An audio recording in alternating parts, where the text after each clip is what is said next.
You're listening to old-time radio stories, classic tales of horror, mystery, and science fiction from the golden age of broadcasting. Adventures in time and space, told in future tense.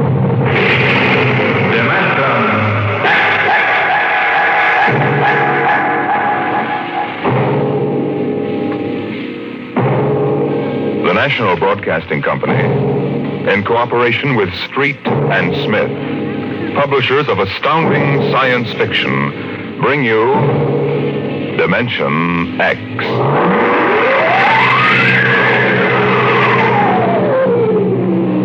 The soundproofed Happy Life home had cost $30,000 installed. It clothed and fed and rocked them to sleep and played and sang and was good to them. Their life purred on from day to day, measured and controlled by the nucleonic thermostats, the iridium sponge servo brains that made the beds and washed down the bathroom floors and made sure the salt cellars flowed freely without clogging. Twice a day, the house paused, rang a quiet bell, and turned precisely 90 degrees on its axis, in order that the view from the Solaroid living room windows might be varied to avoid ennui. Of course, the pride of the house was the nursery. The agent for the company had been most enthusiastic. This way, right down the hall. All right. What was that? Oh, it's all automatic. The nursery turns itself on when you come within 10 feet of it. Soft automaticity. That's the motto of the company. All right, now, this is the nursery. 40 feet by 40 feet and 30 feet high. Separate power unit with automatic overload circuit breakers, inspected and approved by the underwriter's laboratory. The nursery is educational, instructive, entertaining, and therapeutic. The entire control mechanism is adjusted to the electroencephalographic key of the child. How much does it cost? 30,000 FOB, Los Angeles. But that's as much as the whole house. Why, no. But we do want the best for our children, don't we? Oh, yes, we want the best for our children.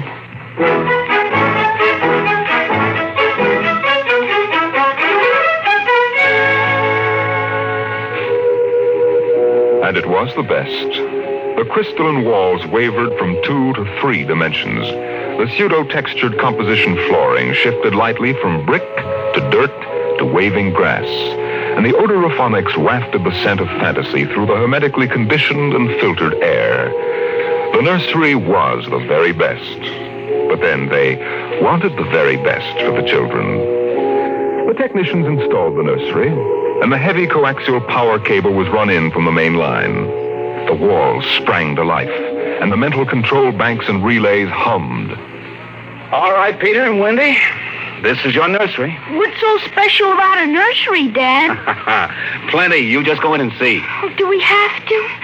It's so big. You promised you'd play ball with me outside, Pop. Go on, kids. Try out the nursery. It's better than any old yard. Oh. Go on in, dear. You'll be surprised.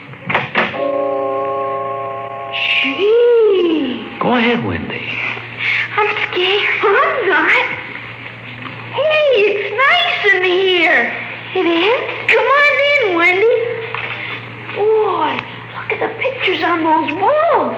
They're real. Well, almost real. You can change them any way you like just by thinking about it. Go on in, dear. Well, all right, Mommy. Hey, Wendy, look what I can do with the pictures.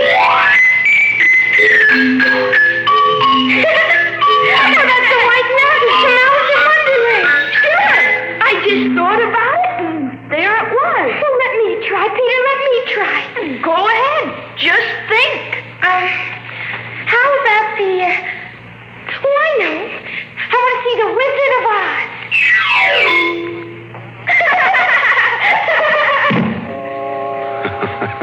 Well, dear, there we are. They like it, don't they? Well, why shouldn't they? All they have to do is think, and they've got whatever they want in 3 dimensions. Color, sound, and smell.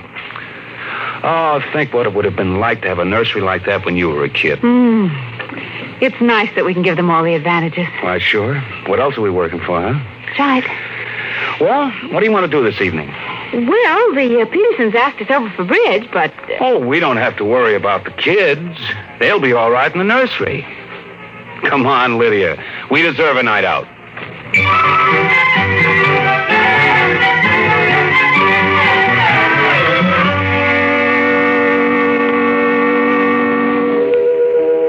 And in the nursery, the walls were a kaleidoscope of time and space and imagination. The green forest of Sherwood and quiet forms of Robin and his merry men gave way to the roll of the high seas and the smell of salt in the air as Sir Henry Morgan sailed into the harbor at Jamaica. It's my turn now, Peter. You've got to be fair. It's my turn. Dorothy and the Wizard of Oz followed the yellow brick road round the nursery walls. Then Hansel and Gretel discovered the gingerbread house about 3 feet from the door. And from a high tower that stretched into the clouds, the little lame prince sailed out over his kingdom. And behind the crystal and quartz walls, the vacuum tubes and grids and banks of mental image tape spun quietly and efficiently, erasing the line between illusion and reality. Of course, the electric bill from Consolidated Utilities was tremendous, but it was worth it. The house went on. The stove hummed happily in the kitchen, making breakfast, dinner, and supper for 4, turning the eggs over lightly and producing popovers electronically calculated by capacity to a 30-volt current and specific gravity. The automatic laundry did the shirts with a medium starch in the collars, except the button-down Oxfords, which had no starch at all. The Happy Life home breathed contentedly as life proceeded with soft automaticity as guaranteed in the brochure and bill of sale. George. George, I wish you'd look at the nursery. Oh, what's wrong with this? Well, I don't know.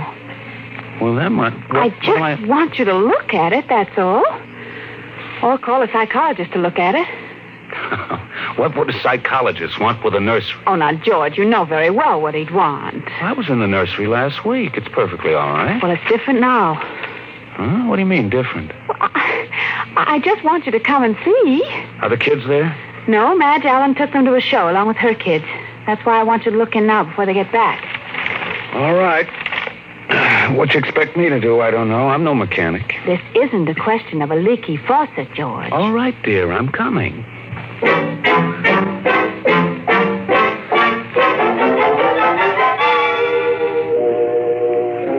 The nursery light flicked on as they came down the hall. The relays clicked, and the tubes warmed, and chemical odor banks and pipes bubbled into life as they paused before the closed door. Go ahead, George. Open it. On all sides, in 3 dimensions, stretched the hot, tired landscape of an African veldt, reproduced to the last stick and pebble and bit of straw. The ceiling above them became a sky with a hot, yellow sun. A wind blew in from the baked veldtland, the hot straw smell of lion grass, the cool green smell of the hidden waterhole, the great rusty smell of animals, the smell of dust like red paprika on the hot air. And now the sounds.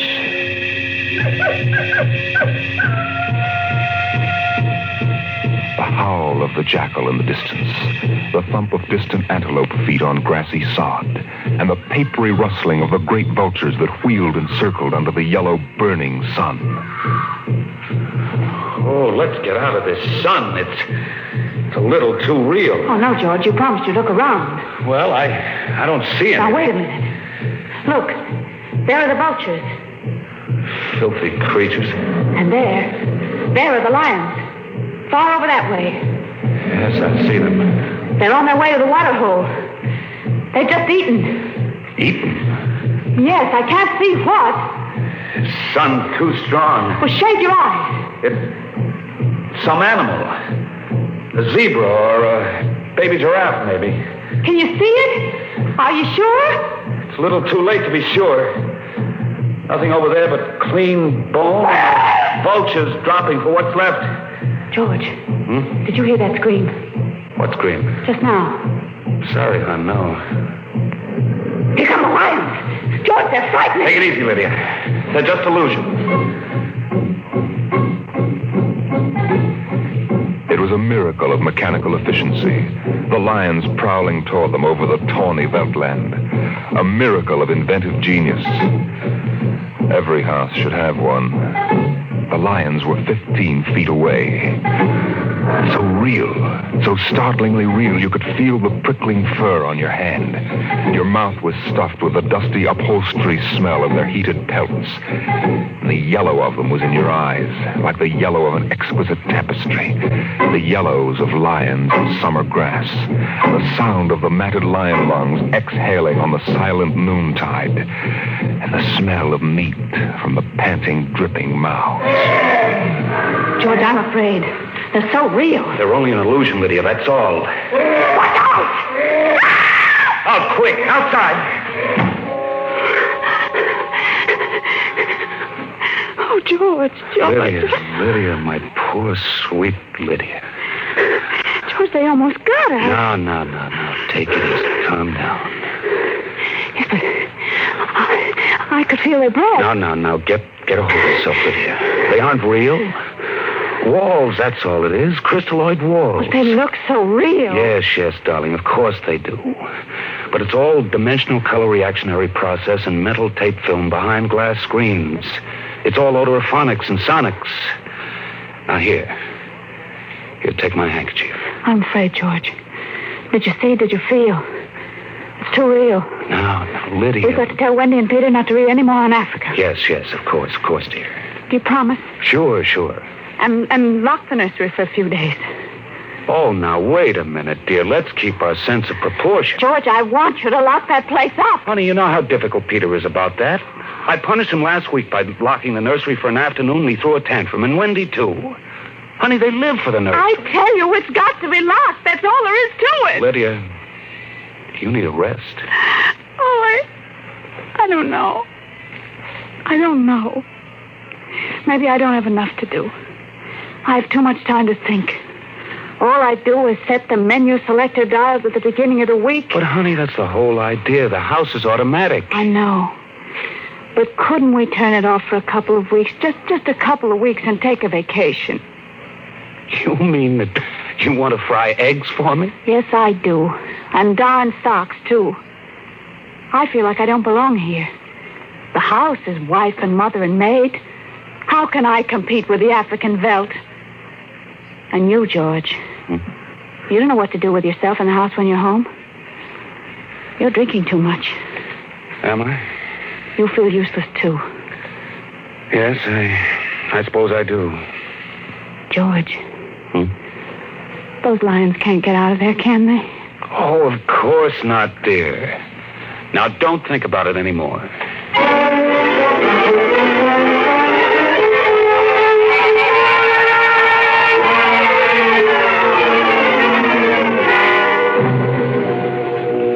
They ate alone. He sat idly watching the dining room table produce warm dishes of food from its mechanical interior.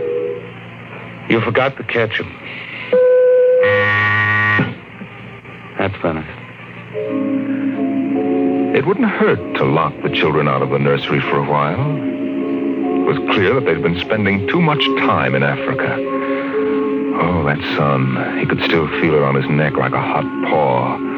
And the lions, and the smell of blood. Remarkable how the nursery caught the telepathic emanations of the children's minds and created a life to fulfill their desires. The children thought zebras, and there were zebras. Sun, death, and death. They were so young. But long before you knew what death was, you were wishing it on someone else. But this, the long, hot African Veldt, the awful death in the jaws of a lion, and repeated again and again and again.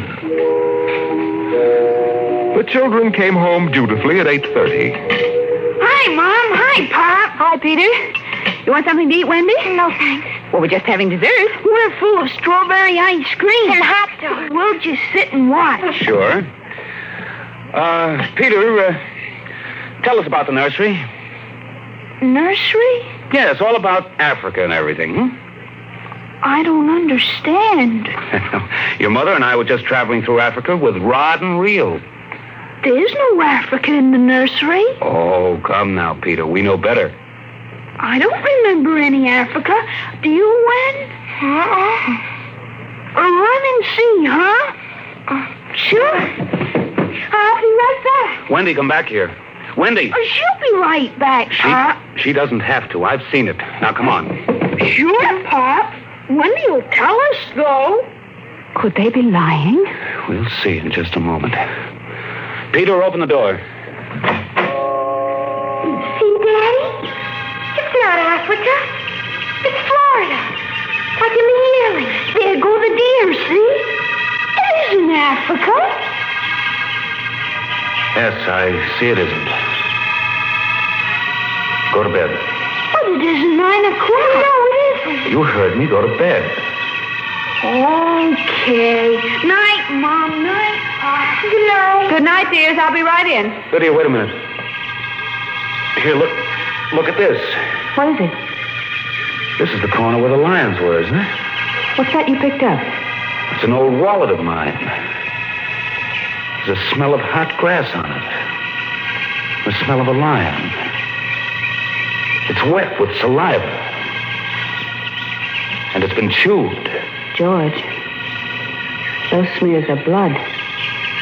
Come on out.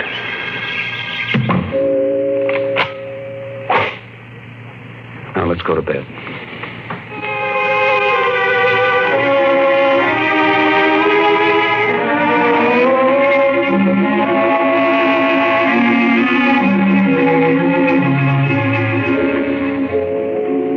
So they went to bed. But in the middle of the night, Lydia was still awake, and she knew her husband was awake. George. How did your wallet get in the nursery? I don't know. Wendy must have changed the walls from the African Veldt. Honey, I'm going to keep it locked. Maybe it isn't good for the children. It's supposed to help them work off their neuroses in a harmless way. I'm starting to wonder. We've given the children everything they wanted. My father used to say children are like carpets. They should be stepped on occasionally. We've never lifted a hand. They're spoiled. And we're spoiled. I think I'll have Dr. McLean come tomorrow morning and have a look at Africa. Yes, only it isn't Africa now. It's Florida and the yearling. I have a feeling it'll be Africa again before then. George, Wendy and Peter aren't in their room. No. They've broken into the nursery. Those screams. They sounded familiar. Did they? Yes, awfully. Oh, George.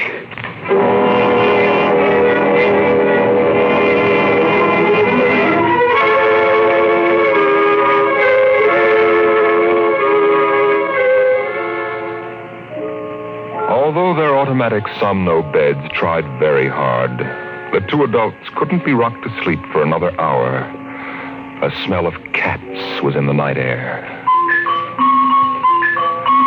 And in the morning, the stove cooked French toast, and the dining room table poured the syrup and melted butter. Pop, Yes? you aren't going to lock up the nursery for good, are you? That all depends. On what? On you and your sister? We feel that you should have some variety, dear. If you intersperse this Africa with a little Sweden or China... I thought we were free to play the way we like. Well, you are within reasonable bounds. Well, what's wrong with Africa, Daddy? Oh, so now you admit you've been thinking up Africa, I wouldn't want the nursery locked up ever. Well, as a matter of fact, we're thinking of turning the whole house off for about a month. Sort of camping out. You mean I'd have to tie my own shoes instead of having my shoe tire do it? And brush my own teeth and comb my own hair and give myself a bath? Well, Wendy, it would be fun for a change, don't you think, dear? No, it'd be awful. I didn't like it when you took out the picture painter last month. Well, that's because I wanted you to learn to paint by yourself. I don't want to do anything but look and listen and smell. What else is there to do? Oh, all right. All right, go play in Africa. Are you going to shut off the house? We're considering it. I don't think you better consider it anymore, Pop. I won't have any threats from you, son. Okay, Pop. Come on, Wendy. Let's get back.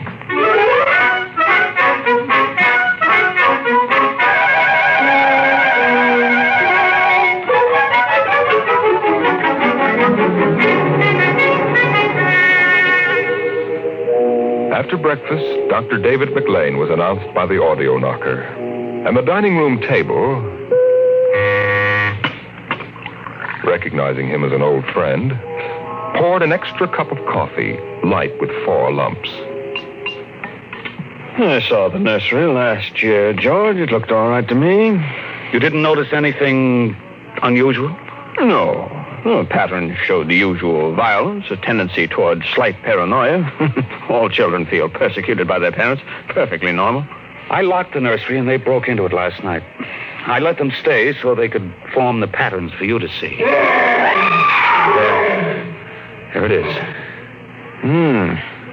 Well, suppose we take a look at it right now.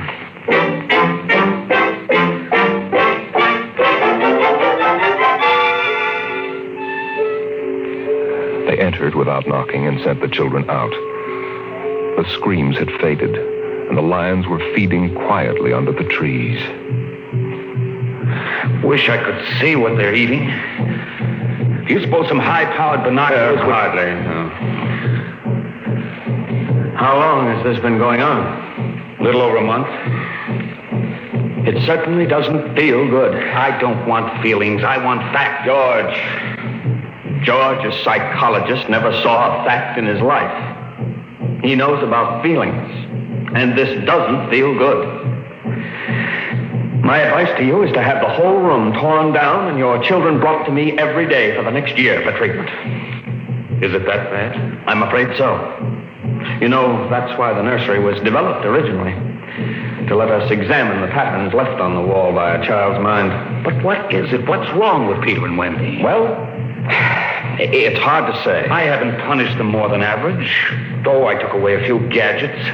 Last week, I locked the nursery to show I meant business. George, you've let this room replace you and your wife and your children's affections. This room is their real father and mother. And now you come along and want to shut it. You can feel the hatred coming out of that sky. George, turn everything off. The nursery, the automatic kitchen, the whole confounded automatic house. Start now. But won't the shock be too much for the children? I don't want them going any deeper. Let's get out of here. I never liked these rooms. Get me nervous. Those lions look real, don't they? I don't suppose there's any way that... What? That they could become real. Certainly not. Some flaw in the machinery, tamper. No. I don't imagine the room would like being turned on. Nothing ever likes to die. Even a room.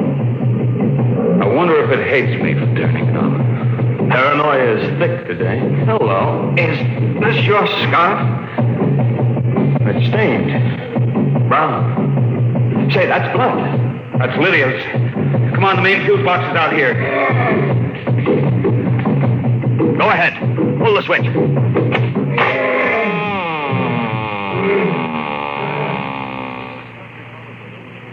Yeah. It's off.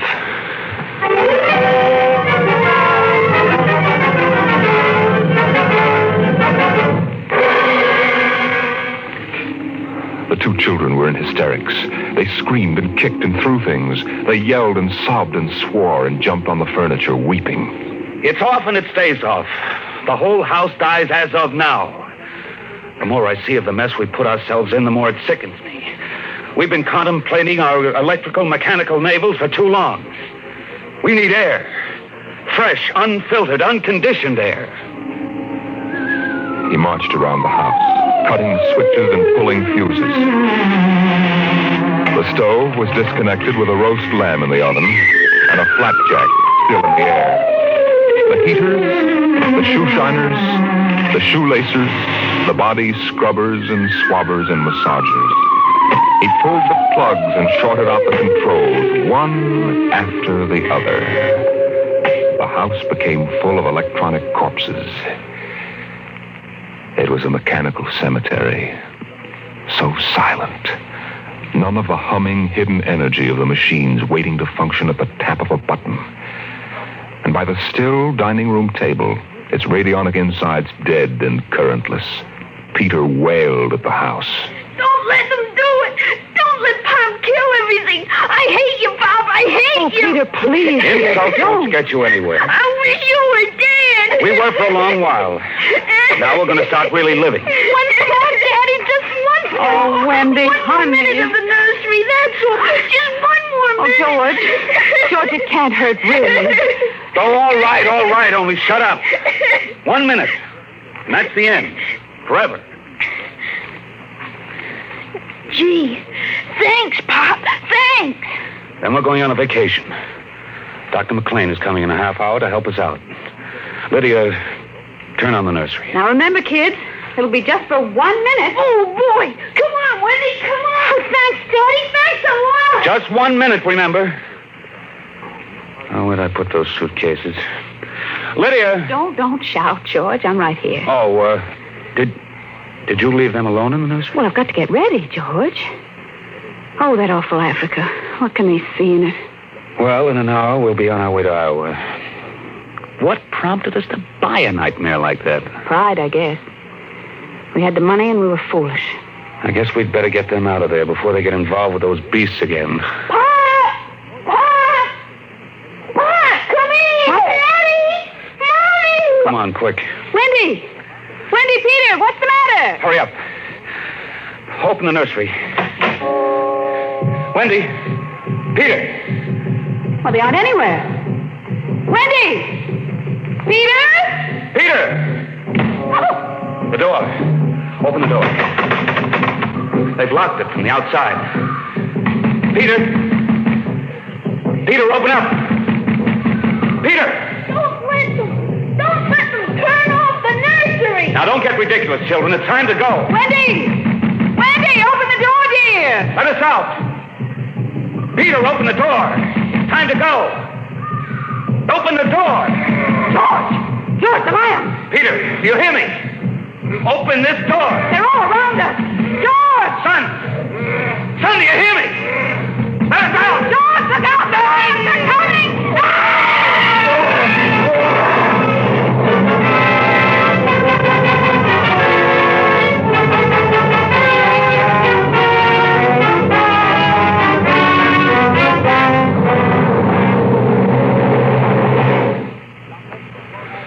When Dr. David McLean came a half hour later, he found the two children in the nursery sitting in the center of the open glade, eating a picnic lunch. Beyond them was the water hole in the yellow Veldt land. Above was the hot sun. Dr. McLean saw at a distance the lions fighting and clawing, and then settling down to feed in silence under the shady trees. Hi, kids. Where are your mom and dad? Oh, they'll be here directly. Good. We've got to get going. He squinted at the lions with his hands up to his eyes. Now they were done feeding. They moved to the water hole to drink. A shadow flickered as the vultures dropped down from the blazing sky to finish what the lions had left. Dr. McLean. Dr. McLean? Huh? What? Have a cup of tea?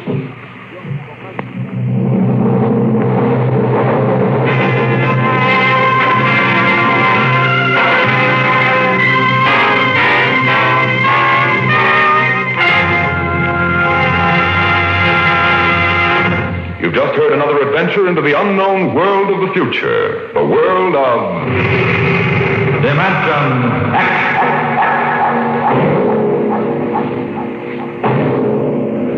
How soon we actually build a spaceship to conquer the stars depends upon many factors, not the least of which is a man, the overwhelming desire to create such a ship, and the power to have it done. Next week we tell the story of such a man as Dimension X brings you Nelson Bond's The Vital Factor. Dimension X is presented transcribed each week by the National Broadcasting Company in cooperation with Street and Smith, publishers of the magazine Astounding Science Fiction. Today, Dimension X has presented The Veldt, written for radio by Ernest Kenoy from Ray Bradbury's The Illustrated Man. Included in the cast were Leslie Woods and Bill Quinn as the parents, Joan Laser and David Anderson as the children. Your host was Norman Rose. Music by Albert Berman. Dimension X is produced by William Thanks for Welch tuning and in to directed Old Time by Radio Fred Stories. Way. Follow us for more timeless tales and get full video episodes plus bonus content at patreon.com/The Forbidden Knowledge Network.